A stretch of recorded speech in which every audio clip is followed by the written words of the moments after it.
Bismillahirrahmanirrahim. Assalamualaikum warahmatullahi wabarakatuh. Alhamdulillah pada hari ini kita bisa bertemu kembali dalam pelajaran tahsin bersama Budia.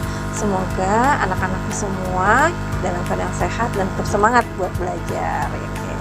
Dan untuk keberkahan pelajaran kita pada hari ini, marilah sama-sama kita mulai dengan membaca lafaz basmalah, Bismillahirrahmanirrahim, dan doa sebelum belajar. Rabbi zidni ilma warzuqni fahma. Ya Allah, tambahkanlah ilmuku dan berilah aku pemahaman yang baik. Amin ya robbal alamin. Baik, kita pelajaran hari ini kita akan melanjutkan tentang bacaan atau tentang wakaf. Nah, ada yang masih ingat nggak pelajaran yang kemarin pernah Budia sampaikan tentang wakaf? Ada yang masih ingat? Oke, baik. Jadi apa sih wakaf? Wakaf itu adalah berhenti membaca Al-Quran disertai dengan mengambil nafas. Jadi kalau misalnya dalam bacaan Al-Quran itu panjang, kita boleh berhenti untuk mengambil nafas. Itu namanya wakaf. Apa itu wakaf? Wakaf adalah, kita ulang ya, berhenti membaca Al-Quran disertai dengan mengambil nafas. Oke, jadi pesannya adalah kalau kita mengambil nafas nggak boleh sembarangan. Jadi harus dengan cara menghentikan bacaan. Jadi di mana sih tempat wakaf itu? Jadi wakaf tidak boleh sembarangan berhenti. Kita tidak boleh berhenti di sembarang tempat atau wakaf sembarang tempat karena bisa merubah arti atau tafsirnya. Jadi kita sangat dianjurkan untuk mematuhi cara wakaf yang benar, yaitu berhenti di tempat yang ada tanda wakafnya. Nah, terus di mana saja tempat untuk kita bisa wakaf? Yang pertama itu kita bisa wakaf atau berhenti di akhir ayat. Biasanya di dalam setiap ayat itu ada ya nomor ayat, misalnya ayat 1 kita bisa berhenti, ayat 2 dan seterusnya kita bisa berhenti.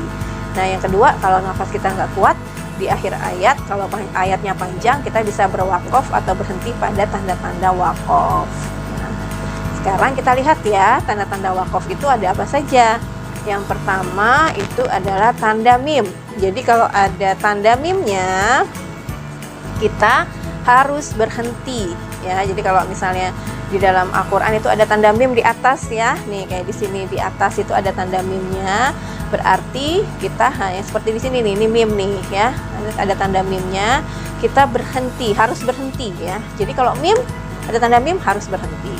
Jadi kalau di sini dicontohkan bahwa bacaannya adalah fala yahzunka qauluhum. Jadi harus berhenti, baru kita sambung lagi.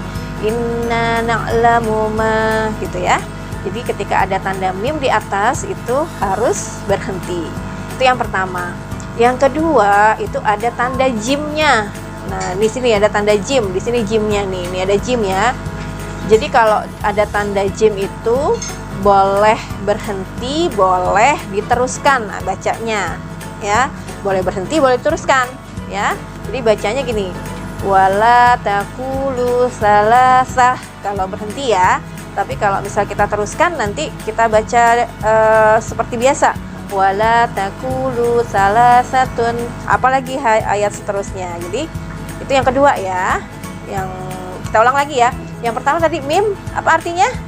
Mim itu adalah harus berhenti. Jadi kalau ada tanda wakaf mim harus berhenti. Yang kedua, tanda jim berarti boleh berhenti, boleh lanjut ya. Oke, inget ya. Kalau mim harus berhenti, kalau tanda jim boleh berhenti, boleh lanjut. Oke. Sekarang yang ketiga. Nah, jadi ada tanda qaf sama la gitu ya. Jadi kalau ada tanda qaf sama la itu berarti artinya adalah berhenti itu lebih baik berhenti atau berhenti lebih utama. Jadi kalau ada tanda qaf seperti ini ya, qaf dengan la dengan ya, ini ko, la dan ya, itu jadi berhenti itu lebih utama. Jadi kalau ada tanda ini kita lebih baik berhenti ya. Jadi nanti jangan dilanjutkan pada ayat selanjutnya ya. Terus yang keempat, kalau ada tanda so, la dan ya. Nah, kalau ada tanda so, la, dan ya, itu berarti boleh berhenti, tapi kalau kita teruskan itu lebih utama, lebih baik diteruskan. Boleh berhenti tapi lebih baik diteruskan, ya. Jadi di sini dicontohkan adalah wa aminu billahi wa rusulihi. Nah, nanti diteruskan pada ayat selanjutnya. Jadi boleh berhenti tapi di sini ya, tapi kalau kita bisa meneruskan itu lebih baik. Oke. Nah, terus yang ke selanjutnya, yang kelima itu adalah tanda titik 3 kembar. Ada 2 titik 3 atau tanda sa kembar, tanda titik 3. Jadi kalau ada tanda titik ketiga itu ada kembar, ada 2, berarti kita berhenti di salah satu di antara tanda titik 3 itu. Misalnya di sini dibaca ya. Di sini kan ada 2 titik ya. Yang ini yang pertama, ini yang kedua. Nanti kita bisa berhenti di salah satunya. Misalnya kita mau berhenti yang di kedua nih, berarti kita bacanya gimana? Zalikal kitabul la raiba fih. Nah, itu kalau kita berhenti di tanda kedua. Baru nanti kita lanjutkan hudal lil muttaqin. Kalau kita berhenti di tanda yang pertama, zalikal kitabul la raib. Baru kita lanjutkan fihi hudal lil muttaqin. Oke. Jadi kalau tanda berhentinya, kalau ada tanda 2 ya, tanda titik 3 ada 2, berarti kita berhenti di salah satunya ya. Nah, oke. Jadi tadi ada berapa ya? Ada 5 ya. Nanti kita sambung lagi. Ada sambungannya lagi nih. Ada 5 tanda berhenti atau tanda waqaf. Kita ulang ya. Budi ulang ya. Yang pertama tadi tanda mim. Tanda mim berarti apa? Kalau ada tanda mim, tanda waqaf mim berarti harus berhenti. Yang kedua tanda jim. Tanda jim itu boleh berhenti, boleh lanjut bacanya. Itu yang kedua. Terus yang ketiga ada tanda ko dan la ya, ada kola gitu dan ya, itu berarti lebih baik berhenti lebih utama ya. Terus kalau ada tanda so, la dan ya itu boleh berhenti, tapi kalau kita teruskan lebih utama. Dan yang kelima, kalau ada tanda titik 3 berarti kita berhenti di salah satu tandanya. Oke, kira-kira sudah paham belum nih penjelasan Budia? Semoga kamu paham ya. Jadi kalau tanda mim harus berhenti, tanda jim boleh berhenti, boleh lanjut, boleh diteruskan. Kalau tanda kola ya berhenti lebih utama. Kalau ada tanda so, la dan ya berarti itu lebih baik diteruskan. Dan kalau ada tanda titik 3 berhenti di salah satu tandanya.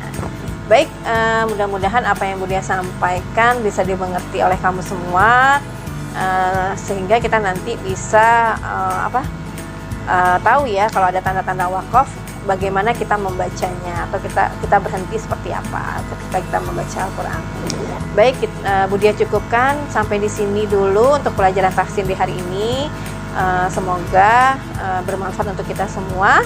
Ya, kita tutup dengan lafaz hamdalah, alhamdulillahirabbil alamin, dan doa penutup majelis. Subhanakallahumma wa bihamdik, asyhadu alla ilaha illa anta, astaghfiruka wa atubu ilaik.